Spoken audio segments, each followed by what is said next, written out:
Somebody who is packing a suitcase today is Urban Meyer, or maybe he's not. Maybe he's hanging around Jacksonville for a while. Maybe why? I don't know. Did you see this coming when he got hired? Did you see fiery crash in the end?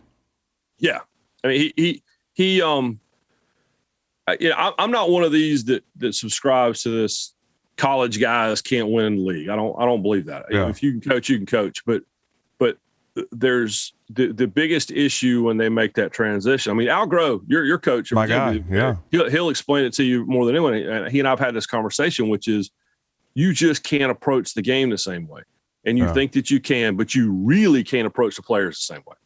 And so I go down to Daytona, right, back in February, and I'm doing all this. I had this big Dale Earnhardt documentary coming out, and I'm down there to cover my 25th 500 and all this. And I think as I'm doing all these radio interviews that ESPN PR has set up for me, that I'm going to talk about the Daytona 500.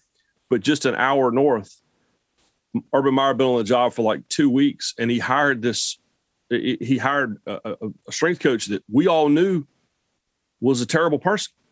And why in the world would you? But he was so arrogant. Yes. That's the problem. All the stories that you hear don't surprise me one bit because, man, you know the deal. The guys that are a little too vocal about how to lead men and the guys that constantly are tweeting Bible verses, the ones who actually have integrity will teach you about integrity, but I don't know if they're going to write a book about it or if they're going to lecture everybody on TV about it. So, no, I'm not surprised. He is a phenomenal football coach. He's he easily is, should have been one of everyone's top 10 in the history of college football, maybe even higher than that. But at the end of the day, you can't walk into that building and just expect everybody to do what you tell them to do, which is what he's had his entire career in college. And in the NFL, not only will they not do it, they will tell on you for telling them to do it. Right, exactly. There's a lot of sources. You're not king shit anymore, and all the players are adults. So, if you kick Josh Lambo in the ass, Josh Lambo's not going to just be like, shit, I don't want to lose my scholarship. And now the reason for speaking up about it is because he's trying to shut everybody else up. And he tried to shut me up once. I'm going to make sure it doesn't happen again. Yeah, and he's thinking, well, he's a kicker.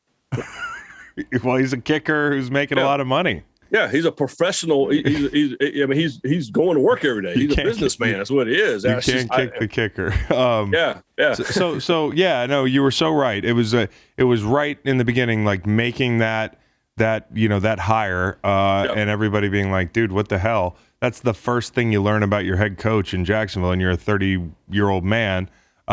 Same thing with the Tim Tebow thing, which sucked because I loved him and everything, but it was just a funky situation.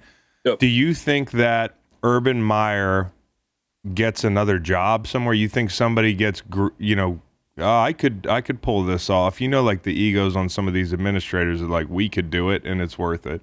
No, 100%. And if we've learned nothing else over the last few weeks, these ADs and presidents, they don't give a damn. If they think that they could win and win immediately, then they're willing to write $90 million checks. And they're willing to promise buildings, and they're willing to all these things. So, yeah, in the era we're in right now, if he wants to do it, and he will, there's no way he will let this be the end. Not a chance. His ego won't let that happen. And so if he can walk into somewhere and turn